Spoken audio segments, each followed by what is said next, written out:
Hey, what's up, lightboltjoe here. Today we're going to discuss the 2021 novel Stranger Things Rebel Robin by A.R. Capetta, 336 pages long.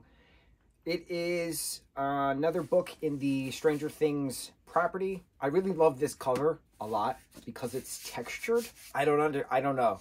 It's just most covers are like glossy, but this is textured for some reason, which makes no sense, but kudos. Whoever made this cover is great. I love the blue and red throughout. Very wonderful. The costuming of Maya Hawke, as we all know and love, playing Robin Buckley. But getting more of Robin's character was really cool for this. So we start out in, what is it, September 83? Hang on one sec. We end in June of 85. Chapter 1 starts September 6th, 83. Everything is timed, so there's a date, and then it actually says, I don't remember, something happened. It was November 18th, 1983, and Robin is saying that it was the Friday that the school play was happening, and I was like, let me check a calendar, and Friday, November 18th, 1983, it's an actual thing. It all corresponds, so the timeline works, and I'm so happy about that, because we've had problems with past Stranger Things novels where the timeline doesn't work. But the timeline is documented and properly executed, and the author does a great job with that. So thank you very much, A.R. Capetta. Now, this project isn't necessary, but it was a great means of peeking behind the curtain for Robin's character. We get this Steve and Robin strife once we first are introduced to Robin's character. She explains some things while they're inadvertently dosed up in the mall bathroom, the Starcourt Mall's bathroom, July 1985, a month after Steve is actually hired at the ice cream shop, Scoops Ahoy.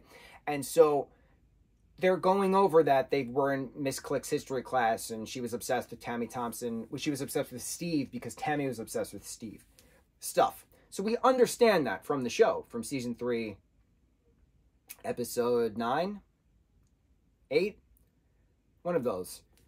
I don't remember. But right before the finale. And this book is more of a explanation of that, of what leads Robin to staring at Steve, what leads Robin to, being attracted to Tammy and coming to terms with being gay and stuff like that. So it's a coming-of-age story, and it's interesting because this was a standout character that we're like, okay, well, we want more Robin. But it's interesting when you say you want more Robin, because you're kind of referencing you want more of that character in the next season, and Robin is a big part of season 4, but it never really occurs to you that somebody is going to be tasked with giving you a prequel, 2 years worth of knowledge of Robin Buckley, her parents, her home life, her friends, her then ex-friends, music she listens to, a bike she rides, the movie theater she works at for a while, which explains why she knows a lot about film leading into the end of season 3, beginning of season 4, when her and Steve are then going to be working at the video store next to the arcade. So it's just neat having these little things that are dropped throughout season 3 and 4, then being explained in regards to the character development. I like that. I also really like that Robin has a lot of random interactions with characters we know and love throughout this series. So she has interactions with Joyce Byers at the general store. She has interactions with Bob Newby at Radio Shack. She has interactions with Barb, the hall monitor, as she references, but she used to be best friends with Barb back in the day, and now Barb is best friends with Nancy. We get that week of Will Byers missing. Will Byers is missing and Barb is missing, and the town's going crazy, but then there's the funeral, and then Will's all of a sudden back from the dead, and then November 18th, Will disappears November 6th. November 18th, the school's production of Our Town is in full swoop. That, like, nothing happened. It's very entertaining from an outsider's perspective, questioning what's wrong with all these people. Like, how is everything back to normal when things were just weird for a little bit? Hopper's interactions with Robin a few times, that was neat.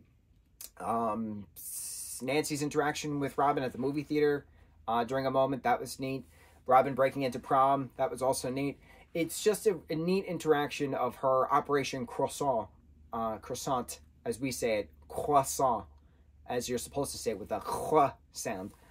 She wants to go to Europe for a summer trip, but the question is, who's she going to go with? So that's why she gets a job to then save money.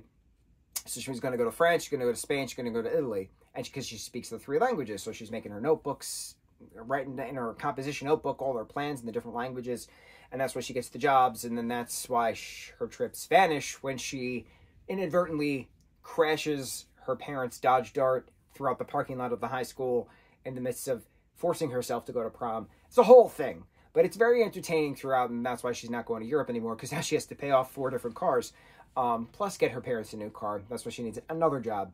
So it's funny having it end also with the hiring of Steve Harrington at Scoops Ahoy, because we start out season 3 with the two of them working together, but then it's just, it's more behind the scenes, peek behind the curtain thing. And I like it.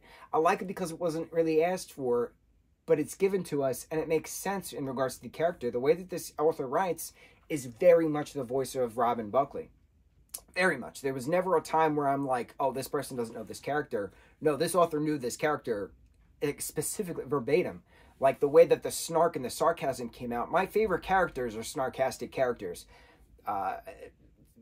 Zuko, Axel Heck, Greg Heffley, Percy Jackson, they're all incredible snarkastic individuals, snarky, sarcastic individuals with great character development. And so realizing through the story that we're given within this book that Robin is that same type of snarkastic character, love it. I love it. I don't know why I love those kinds of characters in regards to their growth, their stories. It's just they have a means of duality, I guess, which is pretty cool. That they can be sincere when they have to be, but they can also put you in your place when you also need to be put in your place. I like that. And Robin is very much that character. And her, you know, having the back and forth with Steve the day he's hired, I thought that was neat as well. But then the whole coming of age bit, coming to terms with your sexuality bit, realizing that she likes girls, and you know it's that's why she's been crushing on Tammy this whole time. She couldn't figure it out. Back and forths with her friend Milton, back and forth with her friend Kate, like things. It's very interesting having these types of things from a character who starts at 15 years old in the books that we're reading to then 17 years old by the time that we're done. September 83 to June of 85, we get this 336 pages. There's time jumps in between, don't get me wrong, but it was nice seeing the character development within regards to the 3 years, within regards to the 2 years, excuse me, but in regards to what happens from friend group to friend group. What I also really liked is that there was a English teacher in this, Mr. Hauser, from September 83 to then January 84, who then was forced to leave, kind of, because he's gay, and he was seen with some other guy, hand in hand, you know, kissing under a street light. But this is small town Hawkins, that can't be here. So he then has a talk with Robin because he's her favorite teacher, and he was very welcoming and understood that she was questioning even before she even realized she was questioning, which is another poignant thing in regards to teaching, when you can see things in a student before they even notice it about themselves and say it's okay to question. You can start to learn about yourself, much like you're questioning about life in general. But her being so devastated that he had to leave, and him saying, you know, gay people exist, you know, we're everywhere, we're here, you just aren't really looking hard enough. And then her seeing two boys behind closed doors, you know, through the little crack of the window on prom night, she was just like, haha, we are here. It's like one of those we're here, we're queer, deal with it kind of things. And it was just cool. I didn't think this would be a whole queer anthem as well. That was not a term used back then.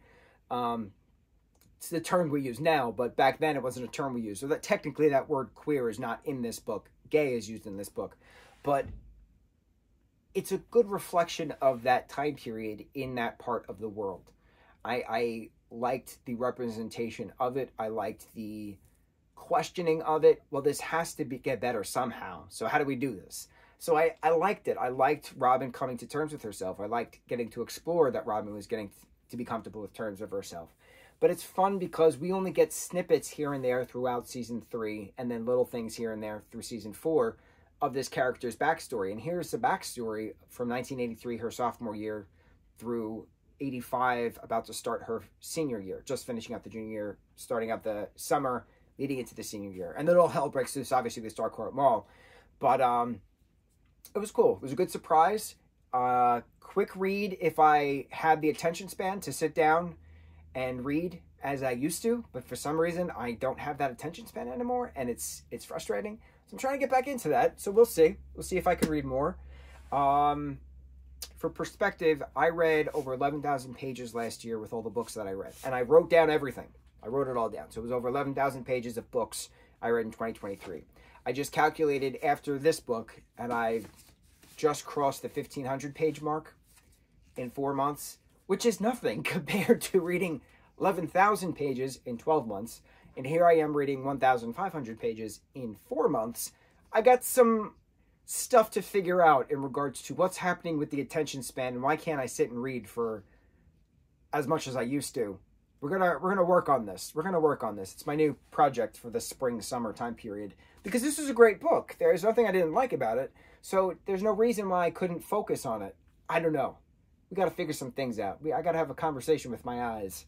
We're gonna sit down. We're gonna discuss. So, Rebel Robin, 2021 book, awesome book.